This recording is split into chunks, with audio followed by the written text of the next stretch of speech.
The village cast her out, calling her cursed. They banished the girl with the silver eye to the edge of the world, leaving her to the mercy of the ice and the howling wind. She walked through the unforgiving snow, believing her fate was to die alone, a ghost forgotten by everyone. Then her foot struck something hard beneath the surface. She looked down. It was a man, his body nearly swallowed by a snowdrift. His clothes were torn, but they were the clothes of a nobleman, and a pool of dark blood stained the ground around him. She saw a stranger, left for dead in the heart of the blizzard. Unaware, she had just found the fugitive prince who had lost his entire kingdom. The wind was a blade against the world, sharp and relentless. It sculpted the snow into waves and drifts, turning the endless forest into a white, frozen ocean. In this unforgiving wilderness, survival was a battle waged each day and lost each night. This was Lyra's world. They had sent her here years ago. The village, nestled in a valley that now seemed a world away, had feared her. They feared the color of her left eye, a startling liquid silver that they called a witch's mark, a bad omen. They did not burn her. They simply erased her, casting her out into the woods where troublesome things were meant to disappear. But Lyra did not disappear. She learned the ways of the forest. She knew which bark to peel for tinder, which roots were safe to eat, and how to read the silence of the trees. Her life was a threadbare existence, woven from the constant struggle against cold and hunger. Loneliness was her only companion, a quiet, hollow ache in her chest. On this day, the wind was a monster. It stole the breath from her lungs and tore at the thin wool of her cloak. The sun was a pale smudge in the grey sky, already beginning to surrender to the encroaching dusk. Her arms ached from the bundle of firewood she carried, each step a painful plunge into the deep snow. She had to make it back to her hut before the full fury of the blizzard erased the path completely. That is when she saw it. A dark shape, a wound in the pristine white of a snowdrift. It was not a rock or a fallen log. It was something else, something slumped and horribly still. Fear, cold and sharp, pierced through her exhaustion. Her first instinct, the instinct the village had taught her, was to turn and run. The forest was full of dangers, and a strange shape in the snow was a question she could not afford to ask. It could be a trap, it could be a beast, but a flicker of something else, a stubborn curiosity she could never quite extinguish, made her take a hesitant step closer. The wind tore at the snow, revealing a flash of dark cloth and a pale human hand. It was a man. He was half buried, his face turned away from her. His clothes, though torn and stained, were made of fine wool and leather, the attire of a lord or a wealthy knight. A pool of dark, frozen blood melted the snow beneath him. He was not moving. He was likely already dead. She should leave him. Every rational thought screamed at her to leave him. A man like this meant trouble. Noblemen had enemies. They had swords and ambitions that crushed small lives like hers without a second thought. If he was dead, there was nothing she could do. If he was alive, he would bring his world of violence to her door. Safety was in solitude. Safety was in walking away. She took a step back, her heart pounding a frantic rhythm against her ribs. She could be in her hut in minutes, the fire lit, the door barred against the storm and the dead man in the snow. She could forget she ever saw him. But then, a low groan, almost lost in the howl of the wind, reached her ears. He was alive. The sound shattered her resolve. She looked at the man, a stranger who would surely die in the next hour, and then at her own hands, chapped and red from the cold. The villagers had called her a curse, a thing of ill omen. But could she leave a living soul to freeze to death when she had a warm hearth and a roof just a short walk away? In that moment, her fear was overcome by a wave of desperate, defiant compassion. She would not let the world be as cruel as it was meant to be. Not today. Dropping her precious firewood, she fought her way to his side. Rolling him over was a monumental effort. He was heavy, a dead weight of muscle and mail. His face was pale, his lips blue. A thick lock of dark hair was matted to his forehead with frozen blood from a gash on his temple. He was young, younger than she expected. She put her fingers to his neck, feeling for a pulse. It was there, a faint, thready flutter, as fragile as a bird's wing. He was alive, and she had made her choice. Dragging him was a nightmare. His weight sank into the snow. The wind fought her, pushing her back, trying to reclaim its prize. Her muscles screamed, her lungs burned. More than once she fell, her face plunging into the biting cold. But each time she rose, gripped the man's tunic and pulled. She was fueled by a strength she did not know she possessed, a raw refusal to be beaten. When the squat shape of her hut finally appeared through the swirling snow, she almost wept with relief. With one last agonizing effort, she hauled him over the threshold and kicked the door shut, plunging the small space into dim, grey light. She collapsed to the floor, panting, her body trembling with exhaustion. The storm raged outside, but inside there was only the sound of her own ragged breath and the shallow, rasping breaths of the man lying on her floor. She crawled to him. Now, in the relative quiet of the hut, she could see the truth of his condition. The gash on his side was deep, a brutal wound that had soaked his entire tunic in blood. His skin was cold to the touch, his face a mask of approaching death. She had done it. She had brought him here. She had defied the odds and the storm to save him. But as she looked at the dying stranger on her floor, a terrible question settled in her heart. Had she brought him here to save his life, or only to watch him die? For a long moment, Lyra remained on the floor, listening to the two sounds that defined her world, the screaming of the wind outside the door and the shallow, failing breaths of the man inside. The storm was a cage, trapping them together. The man's life was a flickering candle flame, and she was the only one who could shield it. Panic gave way to a cold, clear purpose. She rose to her feet, her movements swift and sure. First the fire. She fed the hearth with the last of her dry kindling, coaxing the embers into a small, hungry flame. As warmth began to seep into the room, she turned her attention back to him. His tunic was a ruin of fine wool, soaked through with blood and melted snow. With a small, sharp knife she used for skinning rabbits, she carefully cut the fabric away from his body. It felt like a violation, touching a nobleman with her outcast's hands, but it had to be done. The wound was worse than she had feared. It was a deep, vicious slash along his ribs, angry and red at the edges. He must have been struck by a sword. This was not the work of a bandit's blade. It was the clean, brutal work of a trained soldier. The thought sent another shiver of fear through her. She worked without hesitation.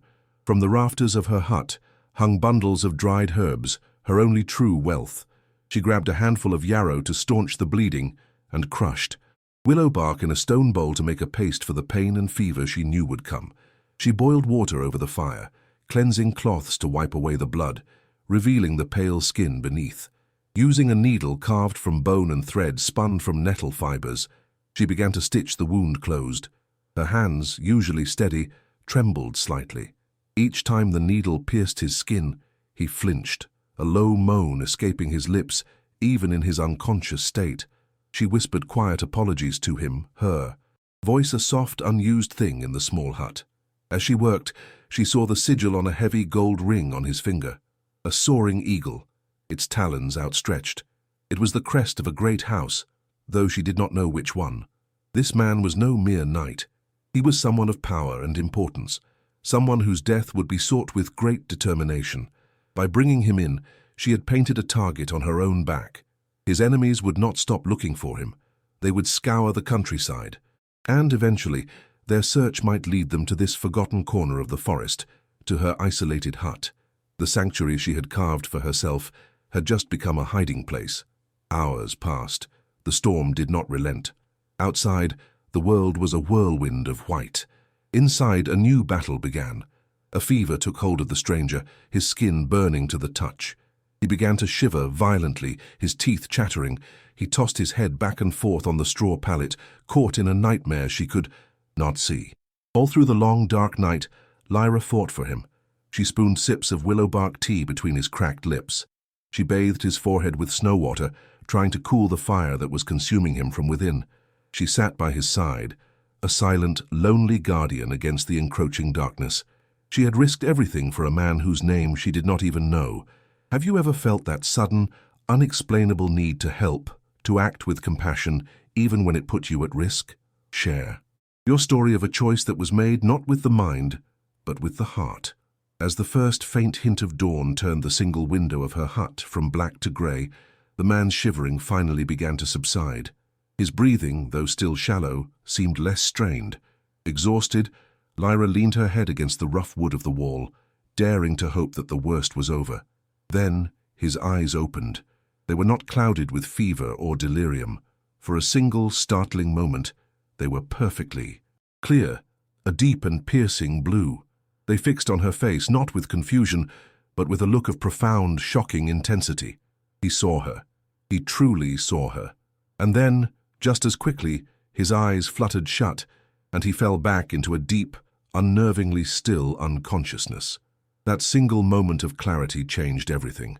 Though the stranger fell back into the depths of unconsciousness, the image of his piercing blue eyes was burned into Lyra's mind. He was not just a broken body she had found in the snow. He was a person, a soul hanging by a thread, and for a heartbeat, he had seen her, really seen her.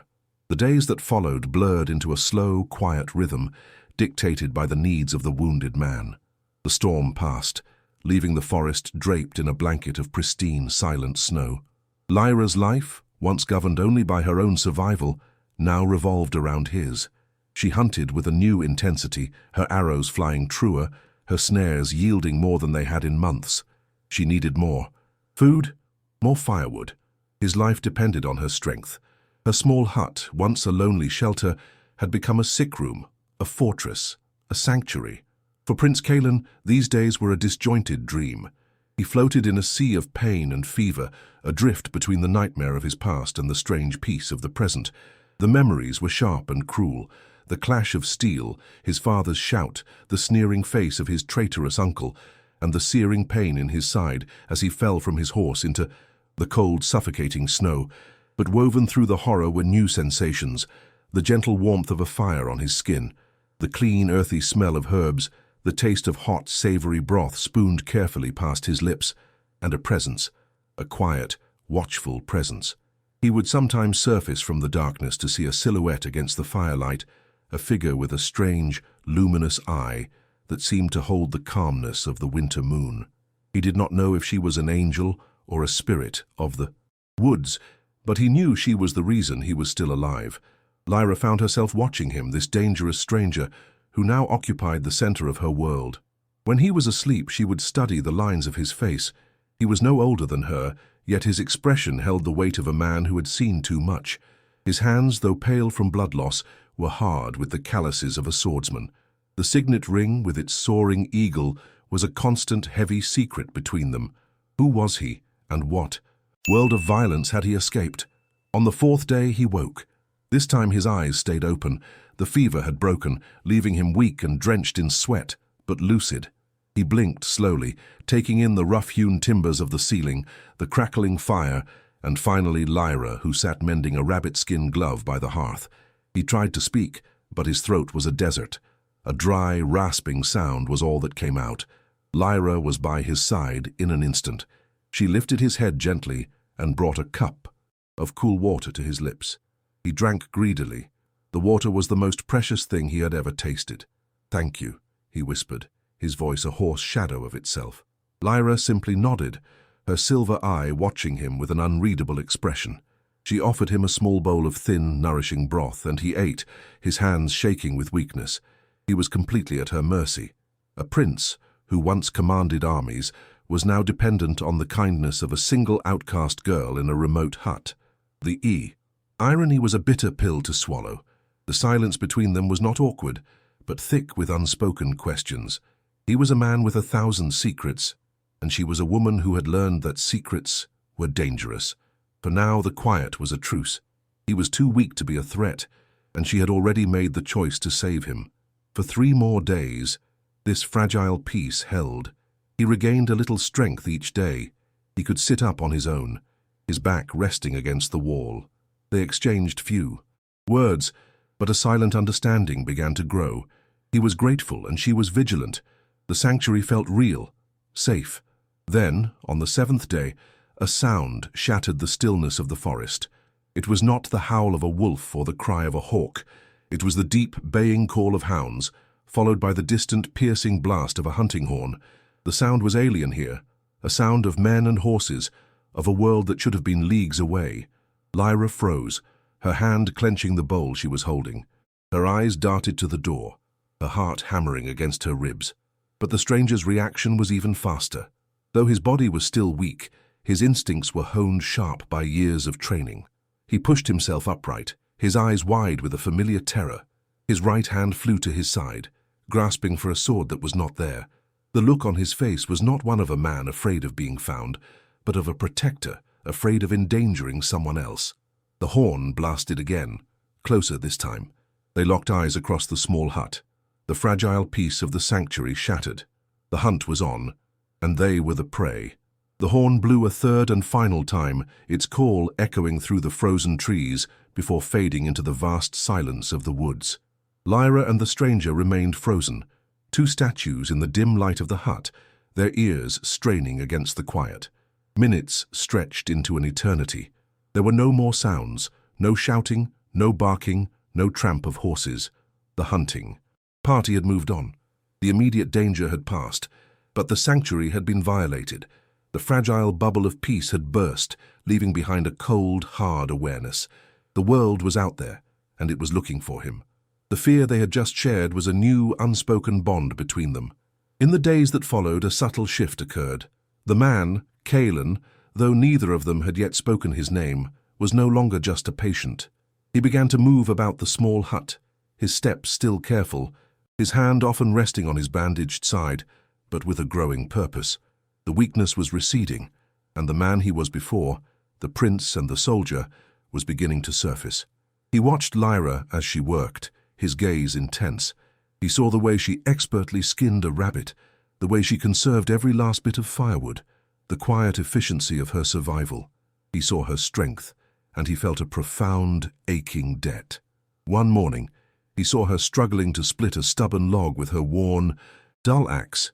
He said nothing, but when she left to check her snares, he took the axe in his hands. He found a smooth, flat stone by the hearth and began to sharpen the blade. For over an hour he worked, his movements precise and patient. When he was finished, the edge was keen enough to shave with. He left it leaning against the woodpile, a silent offering. Lyra returned and saw the sharpened axe. She looked at it, then at him. Her silver eyes seemed to soften for a moment. She gave a small, almost imperceptible nod. It was thanks, acceptance, and understanding all in one. The next day, despite the cold, he took the axe and went to the woodpile. Lyra moved to stop him, a worried frown creasing her brow as she glanced at his side. He simply shook his head gently, his blue eyes meeting hers with a look of determination. He needed to do this. He needed to feel useful, to feel strong again, to contribute to the life she had saved. He split the wood, each swing of the axe a declaration of his returning power and his gratitude. That night, a branch heavy with snow cracked and fell from a tree near the hut with a loud snap. Instantly, Kaelan was on his feet. He grabbed the heavy iron poker from the hearth and moved to stand between Lyra and the door. He was a sentinel, a guardian, his body a shield against a world of threats. Lyra watched him, her heart beating a little faster. She had been alone for so long, responsible for her own safety. To have someone stand in front of her, ready to defend her, was a feeling so foreign it almost frightened her. She in turn spoke to him in her own silent language. She saw him wince from the effort of his work and prepared a fresh poultice of comfrey root to soothe the angry pull of his healing wound. Her touch as she applied it was gentle and sure, a quiet command for him to be careful. She began to cook more substantial meals, adding precious dried mushrooms and herbs to her rabbit stews. They ate together in the evenings, the firelight dancing on their faces. The silence filled not with emptiness but with a comfortable shared presence. One afternoon, she beckoned him outside. She led him a short way into the woods, to a place where a nearly invisible cord of twisted vine was stretched between two small trees. She pointed, showing him how the trigger mechanism was hidden beneath the snow. She was sharing her secrets with him, the knowledge that kept her alive. She was showing him trust. Their life fell into this pattern, a conversation without words, an axe sharpened, a wound tended, a shield offered, a secret shared. But the past is not a ghost that can be kept out by a barred door. One night, a violent nightmare seized Kaelan. He thrashed on his pallet, his hands clenched into fists, a single guttural cry tearing from his throat. Valerius! The name was a curse, filled with a venom that chilled Lyra to the bone. She rushed to his side, shaking his shoulder gently. "Wake up," she whispered. "You are dreaming." His eyes flew open, wide and wild with terror. He stared at her, but he did not see her. He saw the horror of his memory.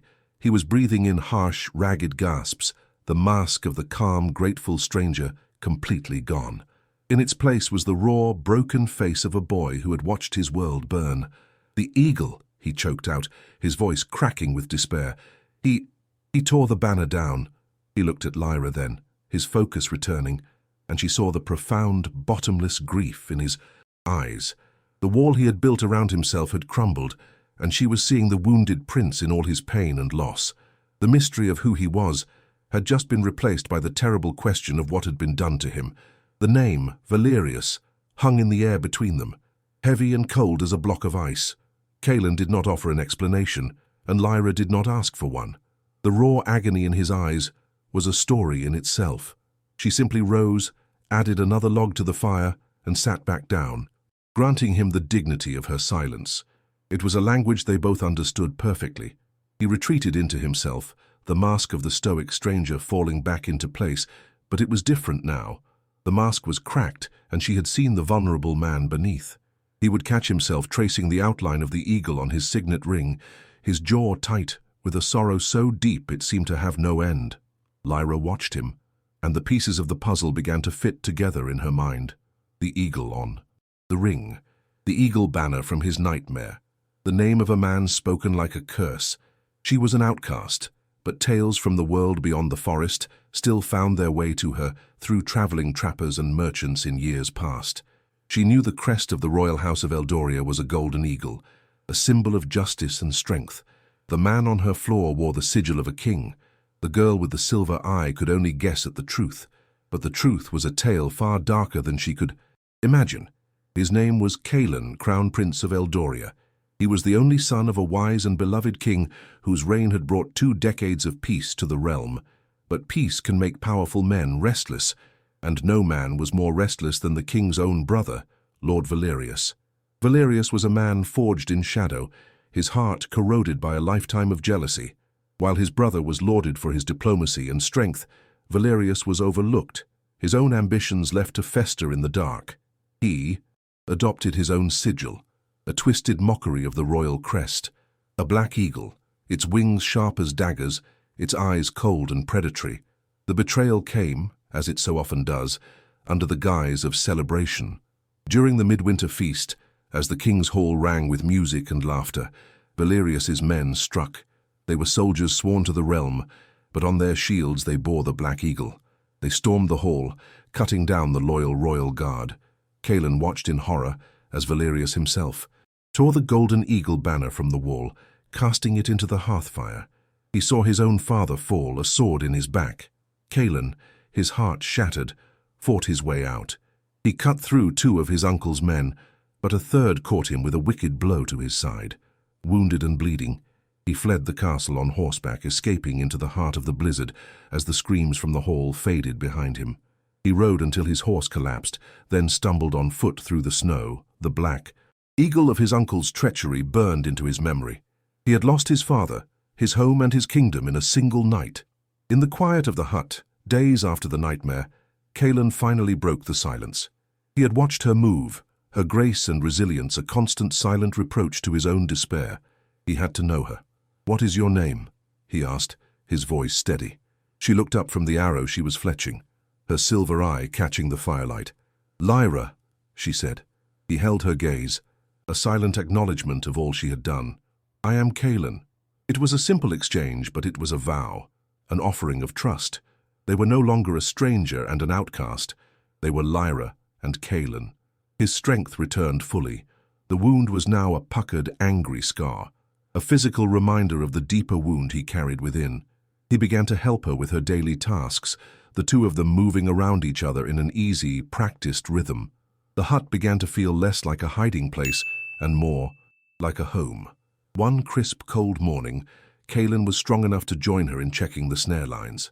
The air was still, the sky a brilliant, cloudless blue.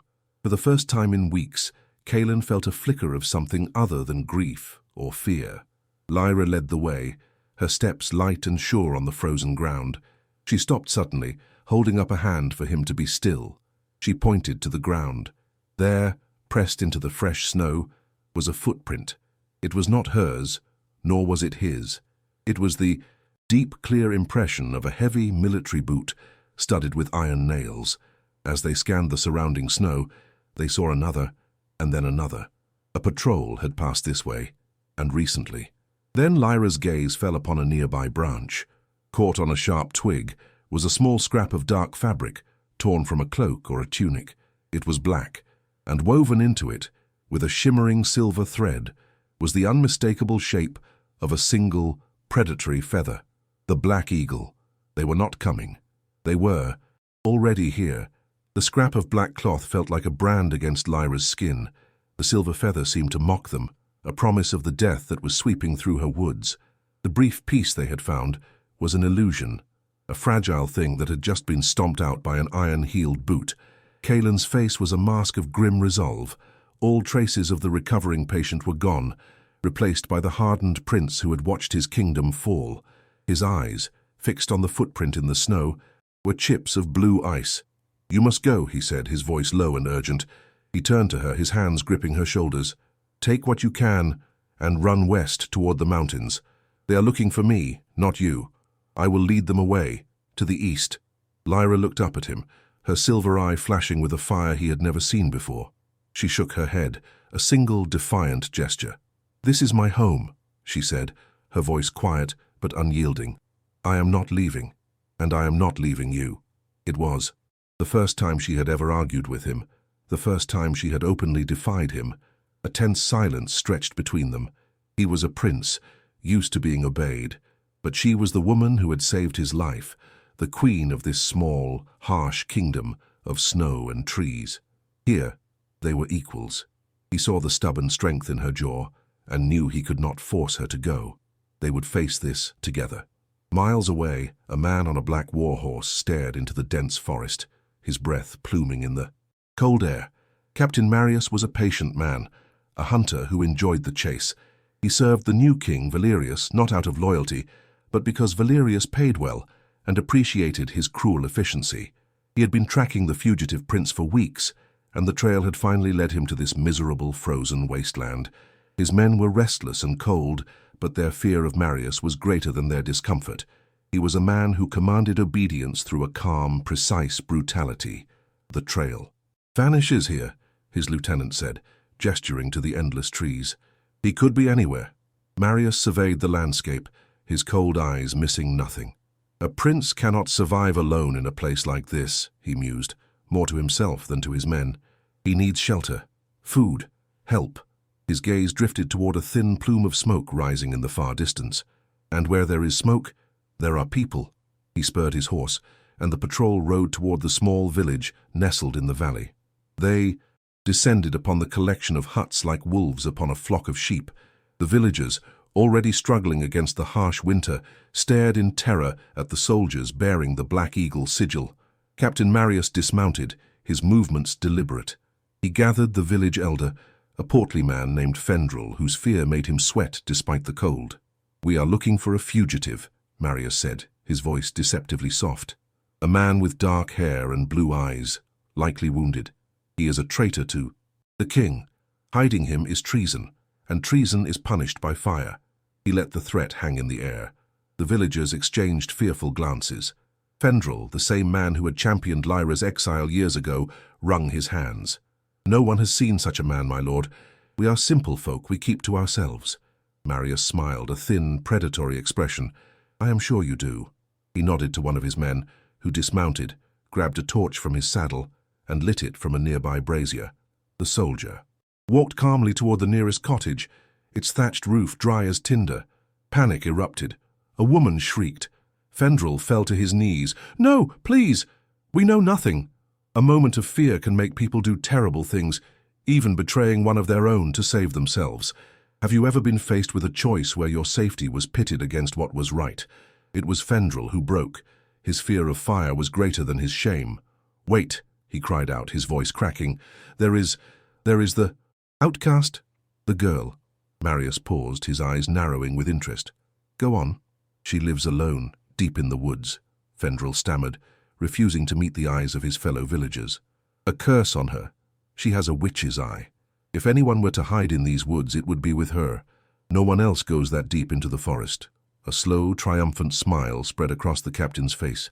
It made perfect sense. The trail went cold because the prince had found shelter where no sane person would. Look. He motioned for his soldier to extinguish the torch. Show us the way, Captain Marius commanded. Back in the hut, Lyra and Kaelan worked in grim silence. They barricaded the door with her small, heavy table. Kaelan held the sharpened axe, its weight feeling familiar and deadly in his hands. Lyra stood by the hearth, the iron poker her only weapon. They had no illusions. They were trapped. A girl and a wounded prince against a patrol of trained soldiers. The weight was the worst part. Every gust of wind, every snap of a branch, sounded like approaching footsteps. The sun began to set, casting long, dark shadows through the trees, turning the woods into a place of menace. Then they heard it, the crunch of snow under a heavy boot just outside the hut. Then another, and another. They were surrounded. Silence descended, a heavy, suffocating silence. Lyra held her breath, her knuckles white where she gripped the poker. Kaelan stood poised, his eyes locked on the door, his body, coiled spring of deadly intent. A loud, authoritative voice cut through the stillness. "Open this door in the name of the king!" The command hung in the frozen air, an arrow fired into the heart of their sanctuary. Kaelan gripped the axe, his knuckles white. He knew what a siege on a hut like this meant. It was a tomb waiting to be sealed. They could hold the door for a few minutes, but the soldiers would come through the walls, through the roof. It was a hopeless fight. But as Kaelan prepared for a heroic last stand, Lyra grabbed his arm. Her silver eye, wide and sharp in the firelight, held a desperate glimmer of a plan. She pointed frantically toward the stone hearth at the back of the hut. "There," she whispered, her voice barely audible. "Behind the hearth, a loose stone." He stared at her, confused for a second, then understanding dawned. It was a mad gamble, but it was better than dying here. As the first heavy blow struck the door, splintering the wood, they sprang into action. While the soldiers outside focused their efforts on the front, Kaelan used the butt of the axe to knock the stone loose from the back of the fireplace. It opened into a small, dark crawl space, smelling of earth and smoked meats. Lyra squeezed through first. Kaelan, his side screaming in protest, followed her into the tight darkness. He pulled the stone back into place just as the front door of the hut burst open with a crash. They were plunged into near-total blackness. Lyra led the way, on her hands and knees, her movements sure in the familiar space. The tunnel sloped upwards, ending behind a thick, snow-laden hawthorn bush a dozen yards from the hut. They could hear the shouts of the soldiers as they stormed the empty cabin. Lyra pushed aside the branches. The night air was bitingly cold. They slipped out, silent as shadows, melting into the dark woods. They were no longer the prey trapped in a cage. They were ghosts in their own forest. And here, in the darkness, Lyra was the commander. She moved with a certainty that amazed Kaelan. This was her domain. She read the contours of the land, the shadows of the trees, the subtle sounds of the night. Kaelan, the prince and soldier, fell into step behind her, trusting her implicitly. His military training combined with her intimate knowledge of the terrain, turning them into a single, deadly entity. The soldiers, realizing they had been tricked, spread out into the woods, their lanterns creating pools of light that only made the surrounding darkness deeper. They were clumsy, loud, and blind. Lyra gave a soft, low whistle, the sound of a night owl. Kaelan, hidden behind a thick pine, saw a soldier separate from the group, his lantern held high. It was the signal. Kaelan moved. He was a wraith of vengeance, the axe a silent blur in the darkness. The soldier fell without a sound, his lantern extinguished in the snow. One down. They continued this grim dance through the trees. Lyra would lead, creating diversions, using her knowledge to separate the hunters from their pack. She led one man across a patch of thin ice over a frozen creek. The splash and curse were followed by a sudden gurgling silence. She dislodged a stone from a high ledge that sent another tumbling into a ravine. Kaelan, guided by her signals, did the rest. He was not fighting a battle. He was conducting a silent, brutal execution. He moved with a grace that defied his healing wound, his grief and rage channeled into a chillingly efficient purpose. Soon only one was left, Captain Marius. He was no fool. He had heard the muffled sounds, had seen the lanterns of his men wink out one by one. He knew he was being hunted. He stood in a small clearing, his sword drawn, turning slowly, his eyes trying to pierce the oppressive darkness. "Come out, little prince," he hissed into the night. "Come and face me. Or do you prefer to hide behind the skirts of a forest witch?" Kaelan stepped out from behind a tree, the axe held ready in his hands. He would not allow Marius to insult her. This would end here. Their fight was not a duel of honor. It was a savage, desperate clash of steel. Marius was skilled and fresh, his sword flashing in the moonlight. Kaelan was fighting with a borrowed axe and a body still mending. But he was fueled by a fire that Marius could not comprehend. He fought for the memory of his father, for his lost kingdom, and for the quiet girl with the silver eye who had shown him that his life was still worth fighting for. Marius was stronger. He parried a blow from the axe and kicked Kaelan hard in his wounded side. Kaelan cried out, stumbling back, the axe falling from his numb fingers. Marius loomed over him, his sword raised for the final, killing blow. Suddenly a rock, hurled with incredible force, struck the side of the captain's head.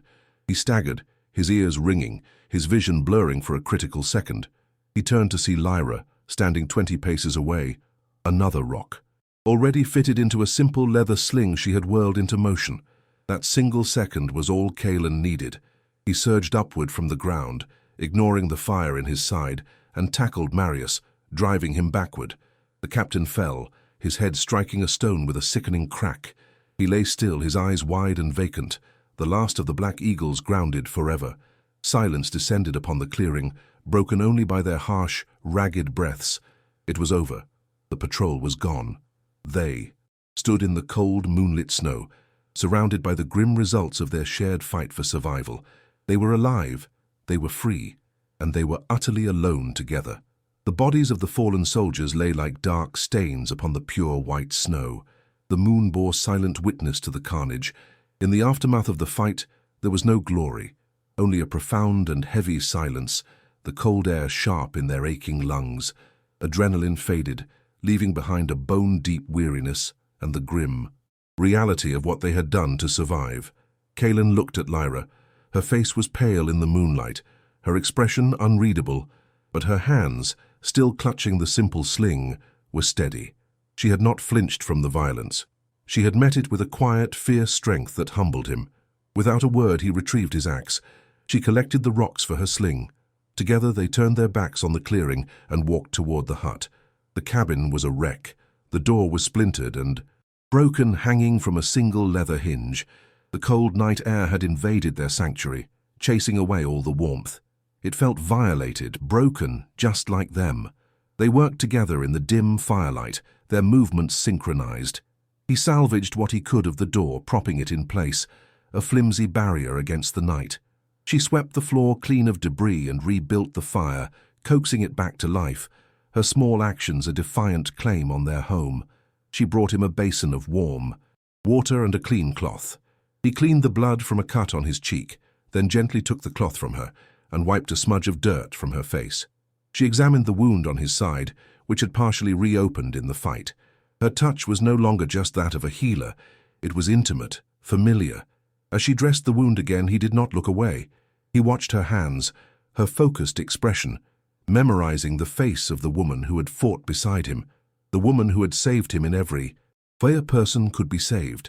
When the work was done, they sat on the floor before the hearth, the flickering flames casting dancing shadows on the walls.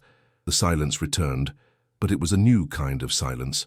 It was not the quiet of strangers, nor the tense quiet of a shared threat. It was the deep, resonant silence of two people who had walked through the fire together and emerged on the other side, bound by something stronger than words. Kaelan turned to her. He looked at her, truly looked, at her, and saw everything. He saw the lonely girl cast out for her difference, the resilient survivor who knew the secrets of the forest, the fierce protector who had faced down soldiers for him. He saw her strength, her courage, and her quiet grace. Slowly, as if approaching a sacred thing, he raised his hand. He did not touch her cheek or her hand. He gently, reverently, brushed his thumb over her left eye, the silver eye, the supposed curse the world had punished her for. His touch was feather-light, filled not with curiosity but with a profound awe. To him it was not a flaw, it was a mark of her uniqueness, a point of light in a dark world. It was the most beautiful thing he had ever seen. For the first time in her life, she did not flinch from a touch near her eye. She did not feel shame or fear. She felt seen. She closed her eyes, leaning into his touch in a gesture of absolute trust, of complete surrender. In that single, silent moment, an unspoken vow was made. He was no longer a prince and she an outcast. They were simply his and hers. They had found their home not in a castle or a hut, but in each other. He finally let his hand fall, but his gaze held hers. The immediate threat was gone, but their future was an uncharted, dangerous wilderness. He was still a fugitive. She was still an outcast. But looking at her now, he felt not despair, but a surge of purpose so powerful it eclipsed his grief. He knew what he had to do next. He was not just fighting to reclaim his past, but to build their future. His voice, when he spoke, was quiet, but it filled the small hut with the force of a king's decree. "My uncle stole a kingdom of stone and soil from me," he said, his eyes never leaving hers. "But he cannot have this. He cannot have you." He took her hand, his fingers lacing with hers. "He left me with nothing. But with you, I have everything I need to take it all back." Kaelan's vow was a spark in the darkness, and Lyra's hand in his was the fuel. That turned it into a fire. They left the small hut in the woods, not as fugitives, but as the first soldiers in a war to reclaim a kingdom. Word of the prince's survival spread like wildfire, carried by loyalist whispers and the songs of hopeful common folk. Lord Valerius, in his arrogance, had ruled with fear and greed, and the people were starving for a symbol of justice. They found it in the returned prince, and surprisingly, in the quiet, silver-eyed woman at his side. It was Lyra's knowledge that gave them their first victories. She taught Kaelan's growing army how to move through the wilderness like ghosts, how to use the land as their greatest weapon. She was not a queen who waited in a tent. She was the mind behind the rebellion, her strategies as sharp and effective as any sword. Kaelan was the heart of their cause, his presence inspiring courage in all who saw him, the golden eagle of his ancestors, once again a banner of hope. The war was swift and brutal. They fought not for land but for the soul of the kingdom. The final battle took place before the gates of the capital city itself. Kaelan, at the head of his army, finally faced his treacherous uncle. Their duel was short. Kaelan fought with the strength of a man who had everything to live for, while Valerius fought with the desperation of a man who had nothing but his own empty ambition. As Valerius fell, a great cheer rose from the city walls. Kaelan's men stormed the castle, and the first thing they did was tear the hated Black Eagle banners from the ramparts, casting them down to be trampled in the mud. In their place, they raised the golden eagle of the rightful king, its proud form catching the light of the rising sun. The kingdom was reborn, but their true peace was not found in the throne room or the cheers of the crowd. It was found in the quiet moments that came after. Years later, the royal gardens, once neglected under Valerius's reign, were bursting with life. Flowers of every color bloomed, and the scent of lavender and thyme hung in the warm afternoon air. The garden was Lyra's sanctuary, a reminder of the small hut where their story began. Queen Lyra sat on a simple stone bench, her silver eye shining not with the caution of an outcast, but with the soft light of happiness. Beside her sat her daughter, a small girl of 5, who had her father's dark hair and her mother's determined gaze. Lyra was showing her how to gently crush a mint leaf between her fingers to release its scent. A short distance away, King Kaelan stood watching them. He was not wearing his crown or his armor. He was dressed in a simple tunic, a contented man at peace. The haunted, hunted look was gone from his eyes, replaced by a deep, abiding love as he watched his wife and child. He had learned that a kingdom was not a throne or a crown, but a place where the people you love are safe and happy. This garden was his true kingdom. The little girl, laughing, ran from her mother's side and threw her arms around her father's legs. Kaelan lifted her up, her small hands patting his cheeks. He looked over at Lyra, and she smiled a smile that was meant only for him. No words were needed. Everything they had fought for, Everything they had endured was right here in this perfect, peaceful moment. They had faced the harshest winter and built a new world from its ashes. Their story is a promise that hope can be found in the most unlikely of places, and that a home is not a building but a person. It is a reminder that even after the longest night, the sun will always rise again. What does your peace at last look like? What is the quiet, happy ending you hope for? Share your vision of peace with all of us below. They have found theirs.